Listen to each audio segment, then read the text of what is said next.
And as we get into these conversations, look, Eric Latif, happy birthday. I just had to put that out there. Of course, celebrating you today. Our conversations today are, of course, going to take on what we've seen happening over the last couple of days. It's, and of course, what we see and hope will happen coming into the next couple of months.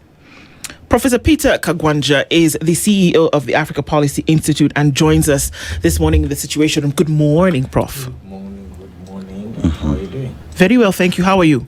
Well, I am well. I'm back and ready to debate. Fantastic. Yeah.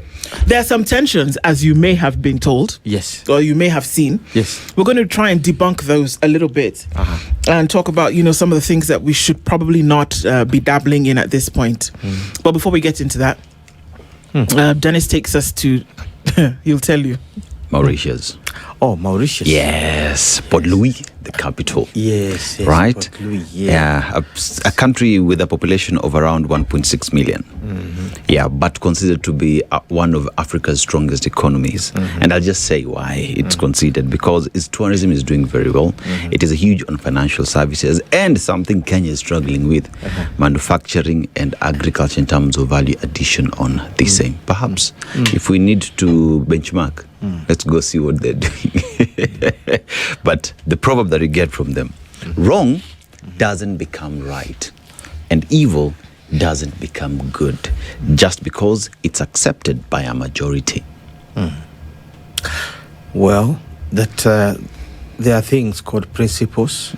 There are things called morals or mores, and they don't change. You can assume that you're telling us a lie so many times so that we get confused and believe it is truth, but it won't become. So I think that's what it means. You cannot hide what you call wrongs. It doesn't matter what you baptize them to be. Right. Yeah. So it's not really, pepper will be pepper. Yeah. Mangoes will be mangoes. It doesn't matter what other name you give them. Yeah. Indeed. And somebody was telling me that wisdom, knowledge, is knowing that a tomato is a fruit. That's knowledge. But wisdom is not mixing it with fruit salad. There you go. Yeah. And wisdom is not pineapple on pizza. Okay. Well, since we're going culinary, somebody says that the tensions in Kenya are so thick that you can cut them with a knife at this point, and that the knife would slide through like butter. Or that they're too thick to cut through at the moment. Would you agree that the situation in which Kenya is at the moment, especially coming off of the weekend where we saw a lot of tension politically, is this the road to which Kenya is going if unchecked? Well, I think Kenyans would want peace because we know what risk we get into when we don't nurture peace. Our economy is a very delicate economy if you compare it with the economies of our neighbors, Tanzania, Ethiopia, even Somalia. Somalia has existed for almost 40 years without a stable state. We can't survive even 2 months. This is what we discovered in 2008. We can't live for more than 2 months without stability and live. We're going to be the greatest burden to our neighbors. Yeah. So peace is paramount. We can't play with it. But apparently, our political elite have this, history of always manipulating violence and instability for their political survival. And this is one of those moments. I do know we got caught up in the debate about who won and who did not win the 2007 election, whether it was Kibaki or Raila. But the real debate that we didn't have was how did we get to 2008? How did we get there? We got there because one side of the political, aisle in Kenya decided to instrumentalize, to use in a weaponized manner, violence to gain power. And it was built into the campaign strategy. It was built into the entire machine of, winning power. It was not about democracy. It was about war. And therefore, we saw that happening. But more importantly, it was a culmination of over a decade of the weaponization of that kind of violence by the Moi regime, if you remember. So in short, what one is saying that on the road to 2027, from where I sit, I see somebody trying to weaponize violence in order to win and retain power. And I think that is demonic. We should stop it. I mean, Prof, 2007 is not far back. Yeah. As you speak today, there are Kenyans who are still in IDPs, who've never really gone back. We still have Kenyans who are reeling through the pain of 2007 post-election violence. Heck, the entire country still remembers that quite vividly. Yep.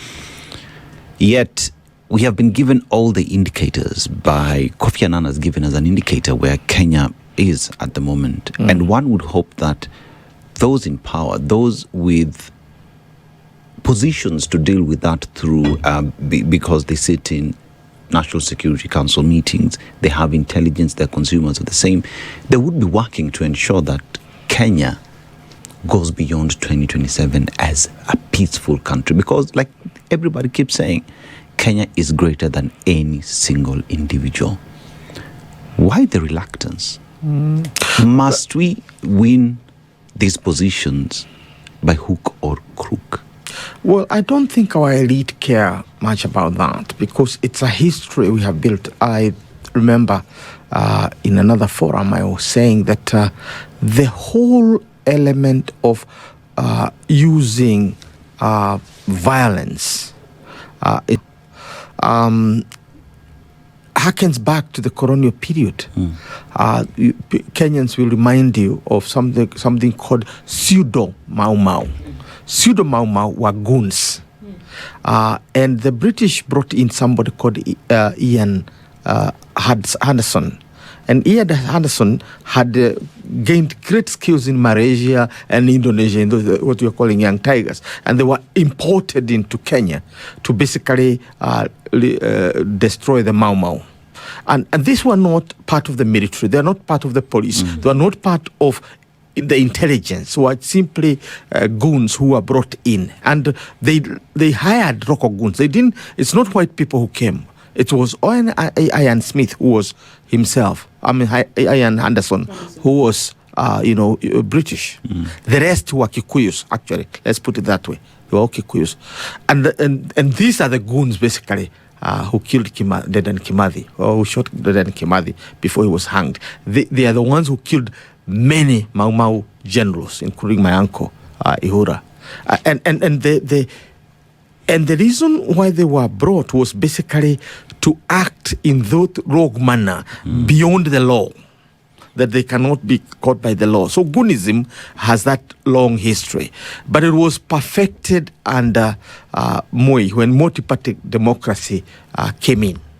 And the idea was to ensure that you don't, the vote does not count. So we wrote a book called Killing the Vote, sponsored by the Kenya Human Rights Commission. And Killing the Vote was basically the strategic calculations of how to bring the Karenjin warriors, the Masai Morans, the Amachuma, the Chinkorolo, the Mongikis and all, to create a pandemonium so that democracy does not thrive and that the incumbent survive on that violence.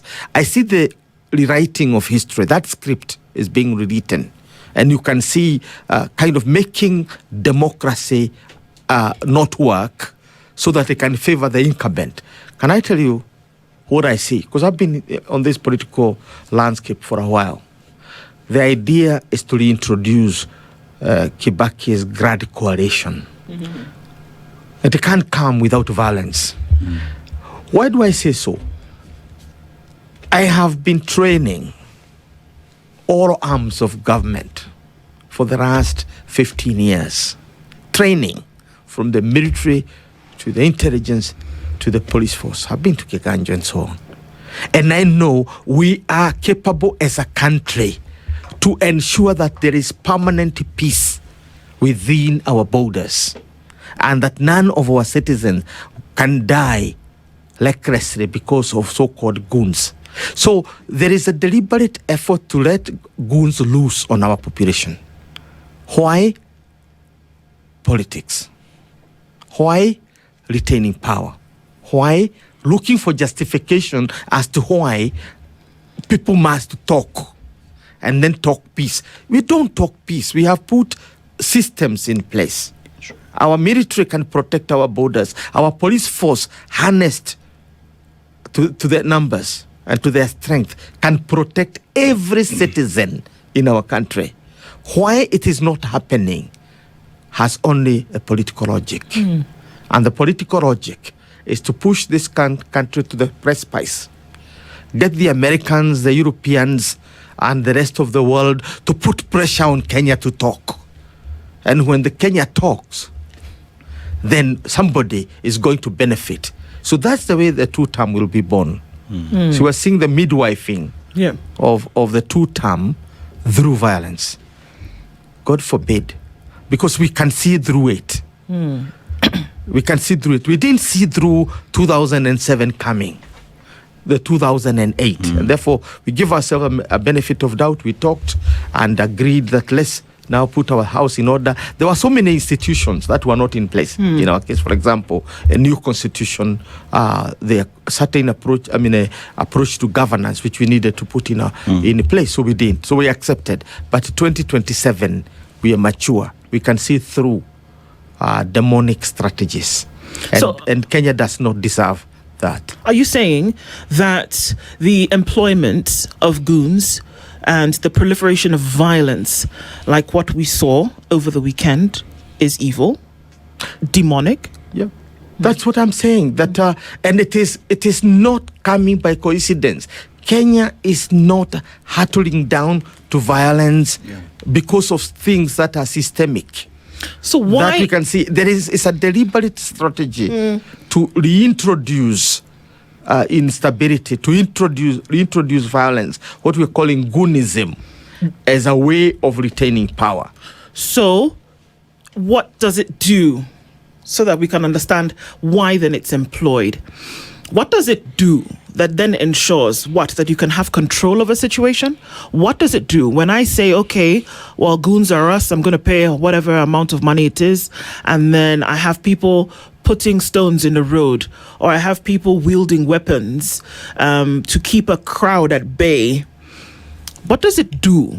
Or is it a mind game here that it plays that there's somebody who's pulling the puppet strings, and so you're either going to stay away or you'll vote in a certain way? What does it achieve, actually?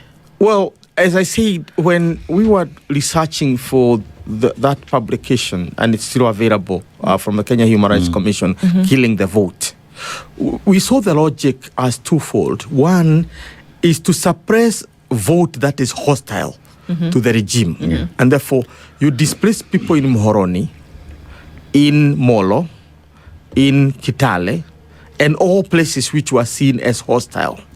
At the same time, you reward those people you want to vote for you, call them your community, by awarding them land and property stolen from those who have been displaced.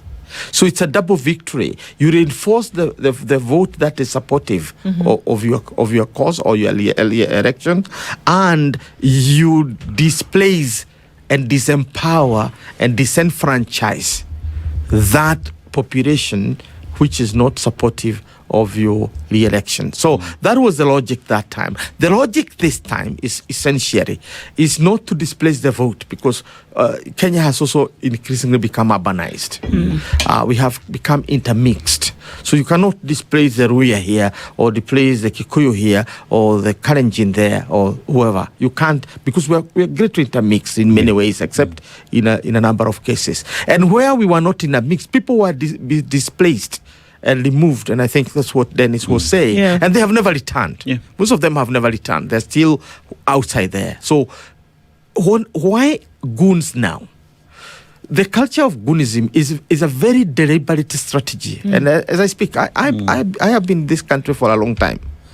And I know there are even people who are called advisors. And their main role is basically to help the government think through how to use goonism for the purpose of that gain. It's there. And maybe some of them are listening to me and they know what I'm talking about. Prof, this morning we were actually looking at the headline on Standard. If you just go to the back, you look at individuals just wielding machetes, others who were arrested. You look at roads being barricaded. And we're also operating under the 2010 Constitution, where we know there is independence of the police. Why do I say that? Because one would equally ask the question right now, where was the county commander? Where is the county commissioner? Where is the OCS or OCPD, this jurisdiction? Where were police officers and intelligence officers who would be able to ensure that you maintain law and order? Which then, if no one in the spaces that I've talked about is nowhere to be seen here, then one will also ask the question, how can anyone then trust that the police that should be independent is there to serve wananchi and not the political class? What we are witnessing in Kenya might be misinterpreted by many actors, particularly the international community. Right. As Kenya becoming secure, and I can see they are now beginning to tailor their programs about how to end goonism, how to deal with goonism, and essentially this is what this was intended to do. The truth of the matter is that goonism is a project of the government. And I said, and I'm saying so deliberately because I know our system. I know we are capable of protecting everybody within our borders. We are capable of protecting our borders from external invasion, if you look at the statistics of what power we command as a country. So to see goons walking with the machetes into stadiums, into small townships in Kenya, can only be a deliberate effort. And it is focusing on two forces. One are the political class and their supporters, the Sifunas, the Gachaguas, the Mutulis, the Mother Karuas, the Kalonzos. These are the targets and their supporters. The second group are the business people who are assumed or are known to be their allies or supporters. So destroying their businesses, weakening their economic foothold. That is the second strategy of doing that. The third focus is the international community, to intimidate the world to think that Kenya is becoming another Haiti. And it is going to be very expensive for them to bring Kenya back, because Kenya is the headquarters of the United Nations in the global south. And therefore, it's a very important nodal point in global governance. And therefore, they have a stake. For them, they may not understand the internal dynamics of how some people have grown up in goonism. They don't know any other form of politics other than the politics of goons and the politics of money. They have no politics of morality, politics of principle, politics of order, politics of law. They don't know that. They know the other side. But why would you bite off your nose to spite your face? Because if you're in government, if you are leading the charge and you have a hope to come back tomorrow, why would you do something like that, so intentional, to paint the picture that you've described to us? Why would you do that? I want to borrow your own phrase. When you know you have a chance to come back. And that's where the problem is. you have no chance of coming back. Okay. So you're looking for, how do I come back? And this is where Moi was in 1992. Mzee Moi, I'm told, had looked at the situation and the way it was. Looked at Jaramogi Odinga, looked at Matiba, looked at the whole Ford coalition as it was that time, and saw no chance of getting back. Until those around him told him that there's another way you can get back. And that's now how that demonic strategy of what we call ethnic crashes was hatched. And how now it's called the monkey game. And the monkey game is very simple. The monkey snatches the child and rushes to the top of the tree. The purpose is not to do anything with the child. The game here is to coerce the parents. To give them a banana. To give it a banana, and then it will release the baby, and they can catch it, and that's it. The game is finished. This is the monkey game. You want to put Kenya on the precipice, and then ask to be allowed to continue with your term. It doesn't matter in a grand coalition or whatever form, but you'll be the apex of power. That's all. That's the whole game. So the underlying issue here is that individuals know very well that the donated responsibility given to them by Kenyans and the promises given to Kenyans, they have not delivered. Yeah. That it is so clear, it is so obvious that there is no delivery, promises have not been kept, that the only other way for us to get back is not through agenda, because there is no agenda. All you have to do is to scatter everybody, and in one way or the other, end up to the target that you want to be. Yeah, and you can see it has started. We are told now we need to get into a conversation, around 2060, and so on. We came from a very orderly system where things were working, where delivery could be measured, not by the government, by the citizen herself or himself. We started off with something called economic recovery strategy. For wealth and employment creation. And they gave birth to Vision 2030. And Vision 2030 was created in a manner that no government will be elected and come up with its own way of governing this country. It has to follow a track. And that's where we had implementation term 1, implementation term 2, 3, and Ruto is now supposed to be implementing term 4. So that we have 3-year window between 2027 and 2030 to craft now Vision 2063. That will take us to 100 years since we were born. It's not 2060. If it was an examination in my university, they would fail. They would get zero, because you cannot justify why 2060. What happened in 2060 in our case? Kenyatta was still in Kapenguria, in Rodwa, hewing stones, and so on. The Mau Maus were still in the forest. So what are we celebrating in 2060? For crying around. Why do you want us to remember 2060? What is important for us? The important thing is 2063. That's when we said Uhuru is here. Freedom has come. Now, we started derailing ourselves, getting to where you have described eloquently, that we started now looking at what are we going to achieve. And that was the problem with the Jubilee one. 2013 to 2017, and why we ended up in the violence of 2017 is because we did not want to be seen to be continuing with the Kibaki system. We wanted to craft our own achievements, a medium of achievements, and we came with the Jubilee manifesto and all these 299 things that we cannot do in 5 years. So we basically derailed Vision 2030 deliberately. Then we came to the second term, and instead of getting back, we just hewed 3 things, like transforming the country into an NGO, implementing 4 pillars of whatever great this, great that, instead of sticking to what exactly we needed to add. Then finally, towards the end of that, somebody came up with not the end, but the means. We don't want to walk with our legs. We want to walk with our heads, bottom up. You do know that all good things come from above. The rain, the glory of God, sunshine, they all come from above. What comes from below? Even the roots. So in short, we now focus on this, and that became the Hasra Nation. And the Hasra Nation has taken us where? Our economy is on the ropes.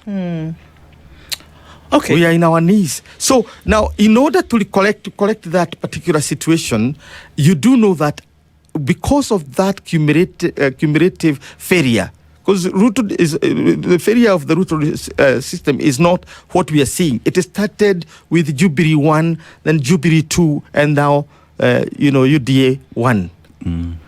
What Kenyans are saying, we don't want UDA 2 because we are not seeing any glimmer of hope at the end of it. They don't hate an individual. They don't hate a person. They are not against any individual, any Kenyan. They are against what they are experiencing. People who used to feed themselves can't feed themselves, used to take their children to school with comfort. We are now borrowing even money for food. That's where we are. Graduates we know graduates to have been unemployed, but we have never seen PhDs staying at home without jobs. Without jobs. Yeah, that one we have never seen. I want to look at that. We want to look at, one of the weapons of politics, and that is to then be able to weaponize things like poverty or to weaponize, idleness. Yep. Let's take a break and we'll come back and look at that. And I want to share a story, and then perhaps we can look at what is really underfoot and what is really happening here. And that it might surprise people that the goons who showed up in Homa Bay, the goons who show up in Kisumu, the goons who show up in Nairobi probably couldn't care less about the political position. Yep. But they're for hire. Yeah. So let's come and talk about that a little bit. Professor Peter Kagwanja is here with us this morning. Conversation continues after this. This morning, Professor Peter Kagwanja is here with us, the CEO of the Africa Policy Institute, and we're looking at this tension towards 2027. And it goes without saying that it shouldn't be the case. Yep. That whoever is employing, because you're employing this tactic, and the people that you're paying, because that's what's happening. No, goons don't just show up and say, let's help you do this. No. You're paying them, you're engaging them. And I did a story a couple of years ago with some of former child soldiers in Sierra Leone. And it was very clear that what was happening to them when they went into conflict was that they were heavily drugged because the soldiers fought on the side of the government. And in order for the rebels to have any kind of following, they needed people. The people that they could find were the children. But they also knew that children were pure of heart. So the only way that they could get the children to fight, and the children we're talking about are between the ages of 7 and 14. And then as they got older, they were considered men. So I interviewed a couple of these men, and they were just 19 years old after the war. And they were on drugs. They were drugged heavily. They were drugged for months before they went into any kind of combat. Before they went into the street, they were drugged. So the state had been altered in order for them to take a particular position. It's no different than what happens with the goons. Because you can be sure that a goon today had not eaten a solid meal the last couple of days, needed something. So when you offer them 1,000 shillings, the world has turned on its axis for them. They are not considering what side of the political divide you're on. No. They're considering their stomach at that point. And that's why it's so dangerous. Because you can bring about violence because you've traded it in for a basic need that this person does not have. That is correct. And I want us to look at it, building on that scenario you have painted. To basically look at two situations. The first situation is the classic mercenary scenario. Mercenary where people give their lives so that they can get their loot. Meaning, you're given money, you are promised money. But more on top of that, you are promised that whatever we are going to capture in that war, you'll have a share of it. That's what we call looting. Now, so there is a category of our Kenyan people who are in that level of mercenaries. These are the leaders. Okay. They're the ones who are carrying the money to pay these goons, and they are themselves fetching a lot. Their companies are the ones that are supplying these pangas. They're with the weapons and so on. They are the ones who are organizing. They are the ones who are doing the logistics. So there is that category, and you find names cropping up from one county. In Murang'a, I have had a number of people whose names are mentioned. In Kiambu, there will be those who are mentioned. In Lemuru, there will be those who are mentioned. Now we have started hearing names from Kisumu and Homa Bay and Migori. We are going to hear people. These are classic mercenaries. They have been hired to fight for the system. And then they are now the foot soldiers. And the foot soldiers is the vast bulk of the impoverished Kenyan population. Don't excuse them, because the fact that you're hungry, you have nothing to eat, does not necessarily mean that you have lost every iota of your moral being, that you have no remaining fiber of your moral essence. Or even common sense. Or even common sense to know that nobody should tell you to kill your mother, to kill your brother, to kill your sister, just for the money. After you have eaten the money, where are you going to get your sister? After you have spent the money, where is your brother going to come from? So in a sense, we should not excuse our population that just because we are poor and we are not able to get a square meal, therefore we should be so ready to be hired to kill and to maim. Yeah. Then it means what it means essentially is that the Kenyan is dead, because the Kenyan is a product of set of values and moralities and principles. That's what makes us Kenyan, and that's why I don't wake up every morning to butcher my neighbors because they are not Kikuyus, they are not like me. Yeah. That's why I go to business. Partnerships with people who don't speak my tongue. That's why I read my daughter to my neighbors, where she has actually to learn the mother tongue of the husband. And that's why we marry outside our communities, because we have faith in the concept of Kenya. Right. That it's a moral concept. It is not an immoral concept. So the crime we are finding being made here is where you want to throw every morality, every principle, everything that makes us who we are, and replace it with the evil, demonic infrastructure of violence. Prof, just how bad have we weaponized poverty in Kenya? Why do I say that? Look at the goons. What are we talking about? 1,000, 200, 500 shillings? Go do your thing. Yet these are the greatest resources, the young people who should be pushing the economy of the country. We've weaponized poverty so much that all we want to do is on a Tuesday afternoon, on a Monday morning, we show up and Kenyans are out there. You have crowds ready at any given point, because we promised jobs, we've not offered jobs. We promised young people they would go to school. They are home because capitation never got there, because education funding model is not there. Many have decided not to go to school, not because they don't want to, because they can't. It is expensive for them. Economy is stupid, because cost of doing business is high. But we want to come with our drones and shoot that we have these numbers to help propel our language, our politics. I think, let me say, after 2027, when this crowd is gone, and hopefully we have returned to who we are after 2027, we need a conversation. And the conversation must be around, how do we demobilize this number of forces within our streets, that both the opposition and the street, there are enough crowds to cheer me as I drive through, saying one term. Why?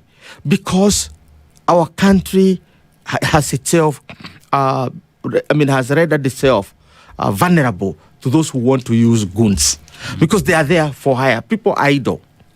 People have not had jobs. We are minting a million graduates every year, not from the university, but from secondary schools, who get into the marketplace and have nothing to do, who get into places of opportunities, but there are no opportunities for them.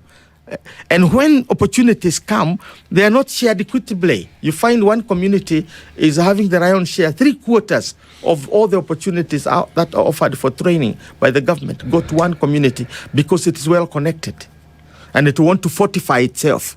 So there is now increasing impoverishment through dishing out opportunities to those who are connected to those in power. And is there a realization of this? Because and a conscious one, because truly, if people were about doing what it was that they need to be doing, whether that is in employment, whether it's in business, that means a conducive environment has been set, and those are the things that should speak loudly about your accomplishments, not necessarily them feeling afield. Those people who would not be available to attend a rally because they were busy doing something else would essentially speak to what you've been able to do or not.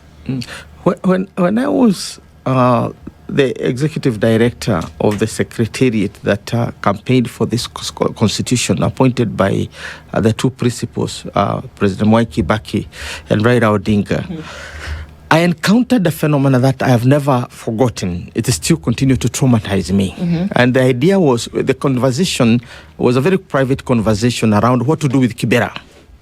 Because Kibera is occupying prime land, where we can create, skyscrapers, tall buildings to the tune of 22, 25, 40 floors.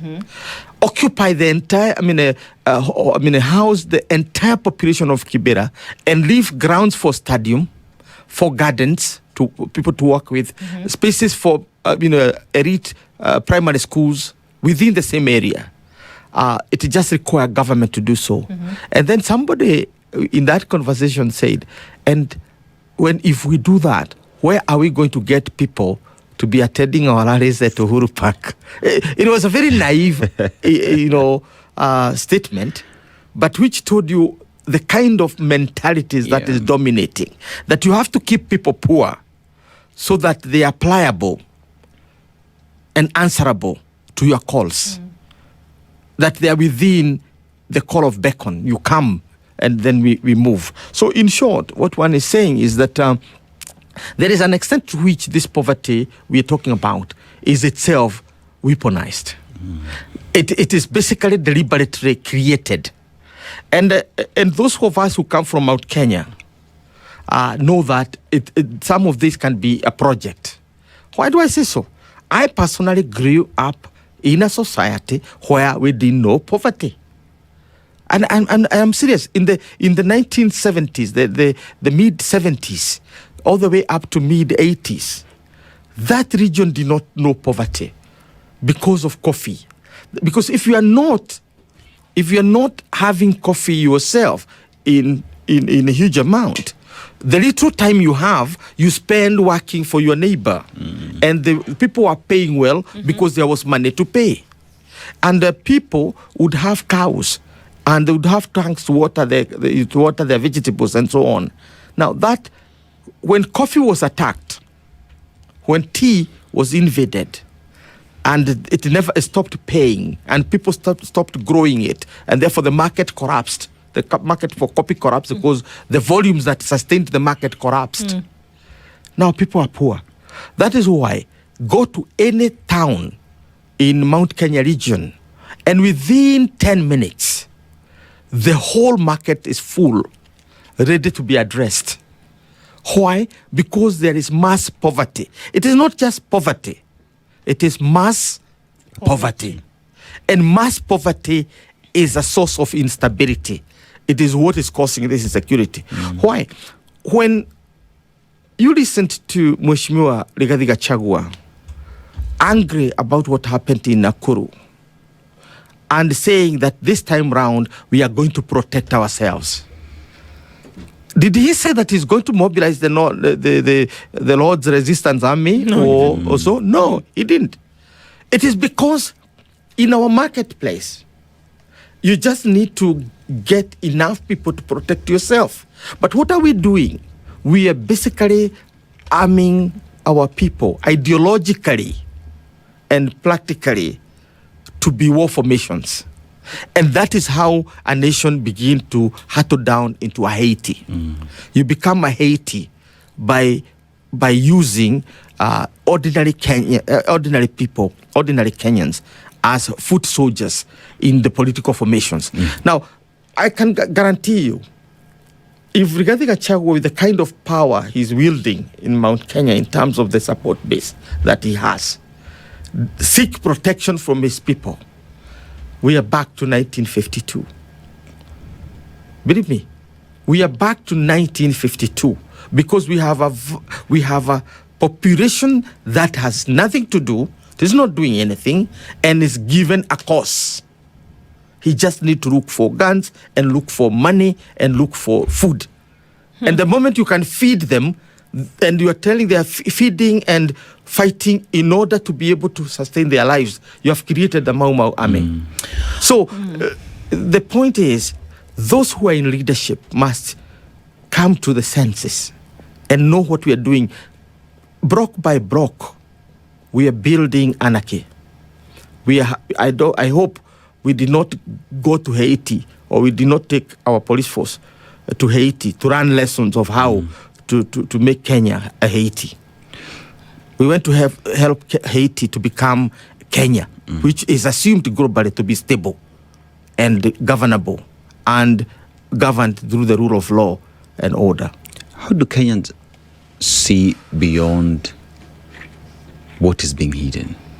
How do Kenyans look at situation as is in terms of poverty being weaponized as a mass distractor? How do Kenyans look at the chess games being played and them just being pawns out here and being part and parcel of changing the conversation and the agenda?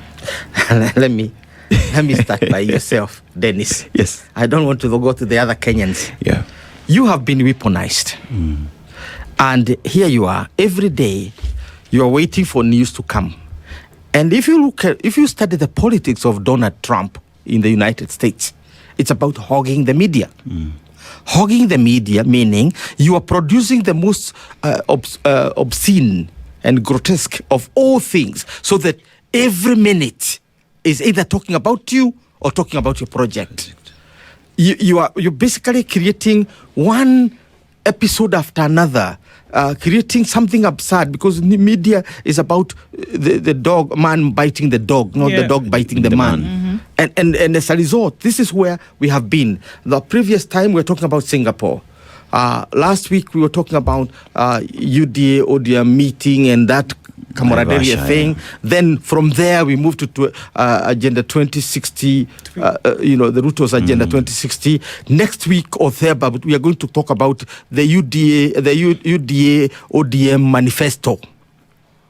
Right? The two are not for the same country. Vision 2060 and manifesto are not the same.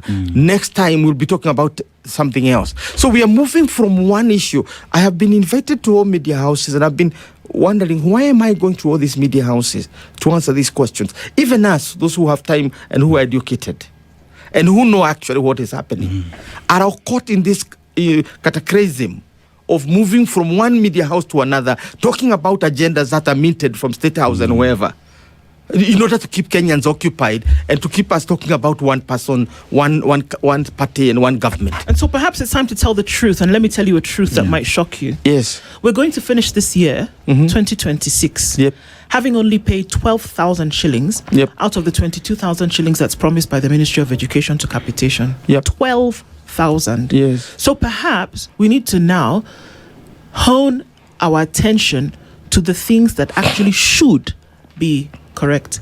So we're going to be delivering children to a system whereby they have been inadequately prepared. So all of this thing that you're talking about that you want to do, vision to wherever we do not know, you are bringing soldiers in an army that don't have shoes. Yep. It's not going to work. That's the truth of the matter. Yeah, that's the truth. Perhaps we should be talking about that. No, that is a point. And I think that it must reach a point where, as Kenyans, particularly those who are in the fourth estate, the media, and those who are in the academy, those who are in think tanks and organizations that are knowledge-driven, have to say enough is enough.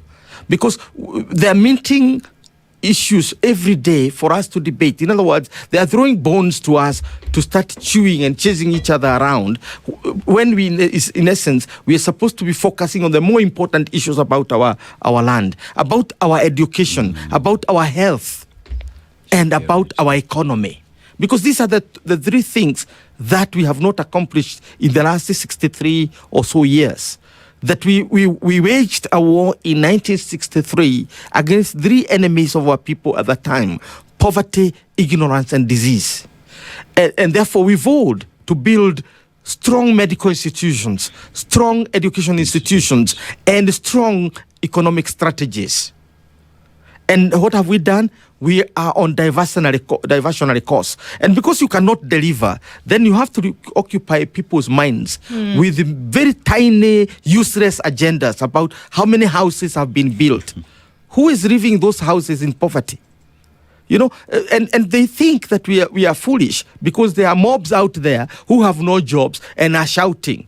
And when you say, like somebody over the weekend, I think over the weekend, was giving 10,000 shillings for people to attend a rally somewhere, because it is beginning to become very difficult in Mount Kenya region for somebody other than those who are saying one term to attract any useful, audience that is orderly and whatever. So now the price of what we are calling the goods is no longer 1,000. It's a lot more. It has now become almost 10,000. It's weaponizing power. So we are in poverty in a big way. In a big way. And what you've said is one necessary for us to do, that we must shift the conversation from the shallowness that we're hearing. And it must be deeper. If you really want to save things, you must go deeper. Professor Peter Kagwanja is the CEO of the Africa Policy Institute and has started off the week with us like this. Thank you so much for doing that. Thank you, Ado.